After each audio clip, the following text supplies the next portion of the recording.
Hello good morning everyone welcome to success with Saurabh sir classes. आज हम discuss कर रहे हैं यूपीएससी प्रीलिम्स के बारे में क्योंकि एग्जामिनेशंस आने वाले हैं। जल्दी आपकी नोटिफिकेशन भी जारी होगी। डब्ल्यूबीसीएस की नोटिफिकेशन तो ऑलरेडी आ ही चुकी हैं। वैसे तो टेंटेटिव इसकी डेट्स भी आ चुकी हैं, ये सारे एग्जामिनेशन कब होने वाले हैं ये सारी चीज़ें। बट आप अगर यूपीएससी के लिए प्रिपेयर कर रहे हैं तो क्यों कर रहे हैं इसका सटीक उत्तर आपके पास होना चाहिए। And if you are preparing examination तो फिर पूरे जोश से कीजिए, पूरे एकदम बढ़िया से कीजिए, ताकि वो वाला सिस्टम मत कीजिएगा कि चलो ट्राई करके देखते हैं कैसा होता है पेपर। ठीक है, वो सिस्टम करने की ज़रूरत नहीं पड़ेगी क्योंकि पहले ये परीक्षा बहुत कठिन लगती थी। रिसोर्सेज कम थे बच्चों तक पहुंचने के, और बच्चे मतलब उतना ठीक से बेचारे पढ़ नहीं पाते थे, जो थोड़ा सा इंटरनल एरियाज़ में रहते थे जहाँ पर अच्छी बुक्स अवेलेबल नहीं हो पा रही है या फिर बहुत सारे रिसोर्सेज उन तक नहीं पहुंच पाते थे। बट अब आपके पास आपके हाथों में रिसोर्सेज होते हैं। जी हाँ, मोबाइल में आपकी बुक्स हैं, मोबाइल में आपके ई नोट्स हैं, मोबाइल में आपकी ई बुक्स हैं, और यहाँ तक कि न्यूज़पेपर भी कई बार आपको ई न्यूज़पेपर भी मिल जाता है। ठीक है, अच्छा, अभी मैं आज का ये वीडियो सिर्फ डालने का एक ही कारण है कि आपको प्रीलिम्स जो है उसका सिलेबस बहुत ही प्रिसाइज मैनर्स में समझा दिया जाए। जल्दी जल्दी जो एग्ज़ाम इस बार सोच रहे हैं कि देना है तो उनको थोड़ा समझना पड़ेगा कि इसका सिलेबस क्या है।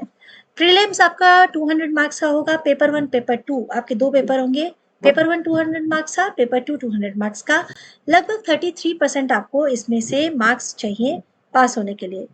आसान है सुनने में, लेकिन ये करने में भी थोड़ा सा मुश्किल है। आपको बहुत अच्छे से ये समझना पड़ेगा कि भाई तैयारी तो पूरे बढ़िया तरीके से होनी चाहिए, है ना।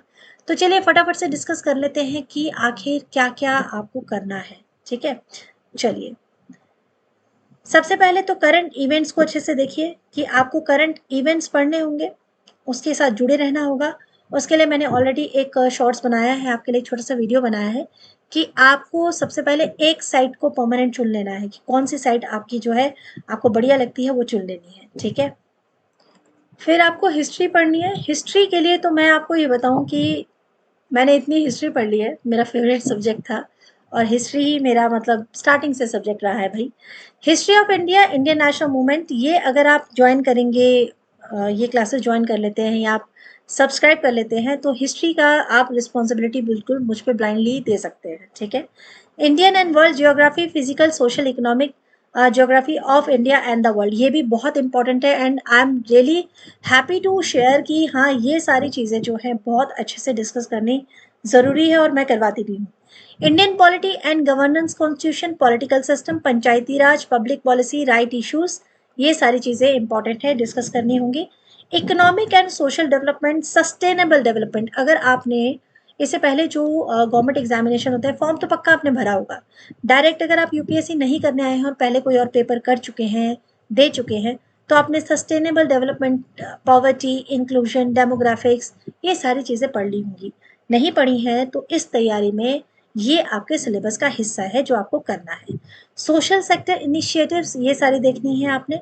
फिर जर्नल इशू पढ़ना है, किस पर, environmental ecology, biodiversity and climatic change, और they do not require subject specialisation. इसके लिए कोई स्पेशल आपको स्पेशलाइजेशन करने की जरूरत नहीं पड़ेगी, ये आपने ऑलरेडी पढ़े हुए हैं पहले। बस उसको थोड़ा सा आपको ब्रॉड वे में पढ़ना है, थोड़ा सा इन डेप्थ होके पढ़ना है। ठीक है, ये तो है पेपर वन। पेपर टू में आपको क्या करना है, कॉम्प्रिहेंशन पढ़ना है, interpersonal skills including communication skill. ठीक है, जो आपने 10th के बोर्ड एग्जाम में किया हुआ है भाई, वही चीज़ें आपको दोबारा करनी है। Logical reasoning and analytic ability, भाई ये मेरा फेवरेट पार्ट है एग्जामिनेशन का। मुझे पता नहीं क्यों बहुत अच्छा लगता है रीजनिंग सॉल्व करना और ये सारी चीज़ें करना। इसको इंटरेस्ट के साथ कीजिए, बड़ा मज़ा आएगा। Decision making and problem solving, DI हो गया आपका, मैथ्स हो गया, छोटी छोटी ट्रिक्स वगैरह है, मज़ेदार है। ठीक है, जर्नल मेंटल एबिलिटी, ये तो अपने किसी रूममेट को बिठाना और उसके साथ खेल खेल में ये सारे आप कंप्लीट कर लोगे।